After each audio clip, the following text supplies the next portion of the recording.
Yo mga repa, naalala nyo pa ba nung inaward kay Shai Gilgeous-Alexander yung MVP trophy niya? Grabe ang hayawan ng fans ng OKC, di ba? Abot langit ang ngiti ni Shai, lahat pumapalakpak, lahat masaya. Pero teka lang, may isang taong hindi natuwa sa eksenang to, si Victor Wembanyama. Oo, si Wemby, yung higante ng San Antonio Spurs. Sabi nga niya sa interview, hindi niya daw nagustuhan yung nakita niya. At alam nyo na pag ang 7'4 na alien ang nagalit, nako, asahan mo may magdurusa sa loob ng court. At ang naging biktima, walang iba kundi si SJ mismo. Ginawa lang naman ni Wemby na miserable ang buhay ni Shai sa larong to. Umpisa pa lang ng laro, iba na ang aura ni Wemby. Parang pumasok sa court na may dalang personal na galit. Tignan nyo tong unang play na to, si SJA nag-drive, tumira ng floater na madalas niyang naipapasok. Pero nung nakita niya si Wemby, parang biglang lumaki yung ring sa takot. Mintis mga repa, at ang mas matindi, tinawanan pa siya ni Wemby pagkatapos. At hindi lang yan, pagkalipas ng ilang possession, heto na naman si Wemby. Sinalo ang pasa, tapos boom, puwersang dinakdak sa mukha ni Chet Holmgren at SGA. Sabay sigaw sa mukha nila, iba yung enerhiya ni Wemby dito. Ramdam mo hanggang screen na natahimik ang buong arena ng Oklahoma City. Tignan nyo naman si Chet sa bench, parang napapaisip na lang kung anong klaseng nilalamba tong binabantayan niya. Heto pa ang isang nakakatawang eksena mga repa, muntik pang masampulan sa SGA no siko ni Wemby. Yung malasiko niya kay Nazrid noon, buti na lang nakailag si Shai, kundi baka bawas ang kagwapuhan ng MVP natin.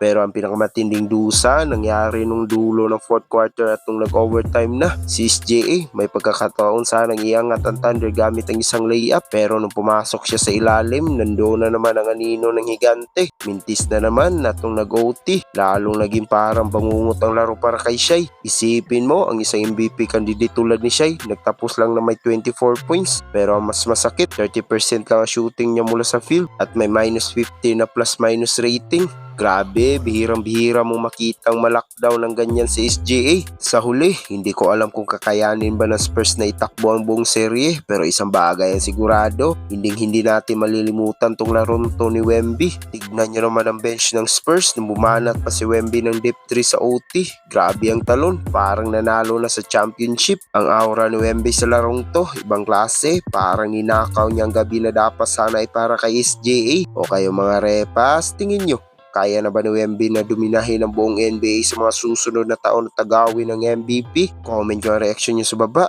Huwag nyo rin kalimutan mag-like at subscribe para lagi kayong updated sa mga kwentuhan basketball. Hanggang sa muli, peace out!